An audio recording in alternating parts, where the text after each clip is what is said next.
So I'm sure you heard that the Ontario government is going to get into the rental business. Yeah, housing rental. They're going to buy $1.3 billion of unsold condos, almost 20,000 units. That's 20-year supply of condos sucked out of the market. And every mom and pop who bought one of these shoe boxes for a little bit of income, maybe a little bit of retirement, is now getting Ponzi'd out of their investment thanks to government funded, which means taxpayer funded, housing. And you think to yourself, why is this happening? Well, it's because the builders of these said condos built a lot of condos that were not desirable. Maybe because of space, maybe because of location. But the fact of the matter is that these condos are now left unsold. And if the government can't do anything with these condos, doesn't do anything with these condos, they can't get the taxes from them. That's what it all is. They want the taxes of these condos. And so they decided to buy them with your money, putting retail investors out to dry.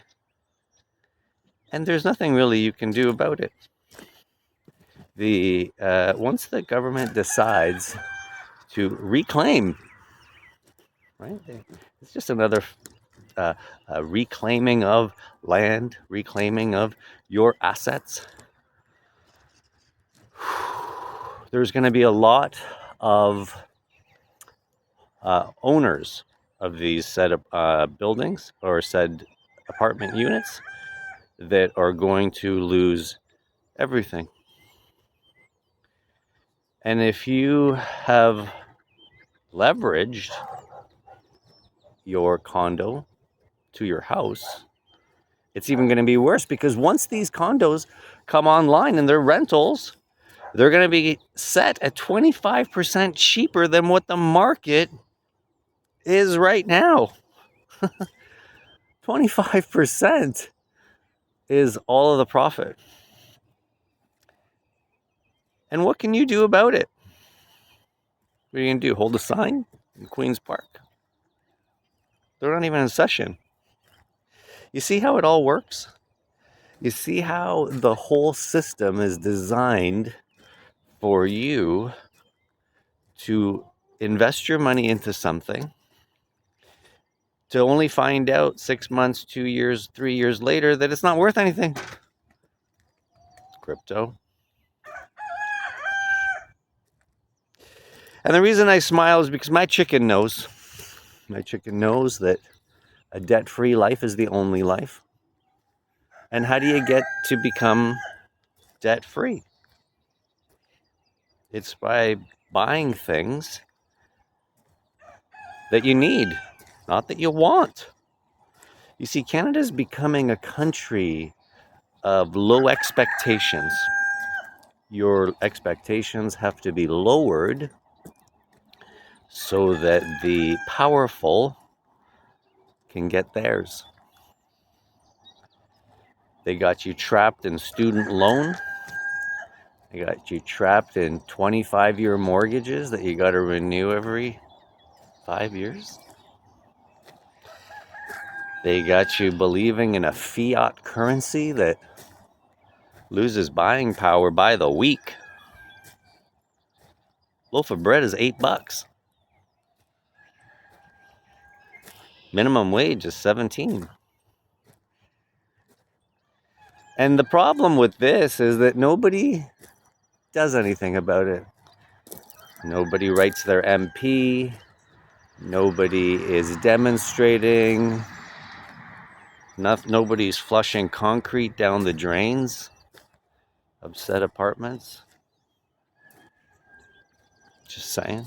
As an old contractor, I remember going into houses where the person that was renting it couldn't pay their rent, so they would flush a $6 bag of concrete down the drain. Do you know how much money it takes to fix that problem? Sometimes you'd have to dig out the whole drain in the ground. Sometimes have to replace the risers. Spray foam creates havoc in buildings, especially on elevator button panels. I fixed all these things. And I can tell you that the people will either have to get louder or the government is going to make you quieter. The choice is up to you. But as it stands, the real estate market in Toronto and Vancouver, all the other cities, mostly Toronto, because Ontario is buying $1.3 billion with a beat. Where the fuck is Ontario getting $1.3 billion? We have a $14 billion deficit. So let me get it straight. We're going to borrow money from ourselves to buy condos that we couldn't afford to buy so that we could give it to people at a discounted rate. Do you see how crazy this is? It's okay to have a bad idea. What I want to know is who agreed with the person with that bad idea. Anyway, if you like my content, please share it. Let's get to 100,000 followers so that we can get to the bottom of stuff like this. And there you have it.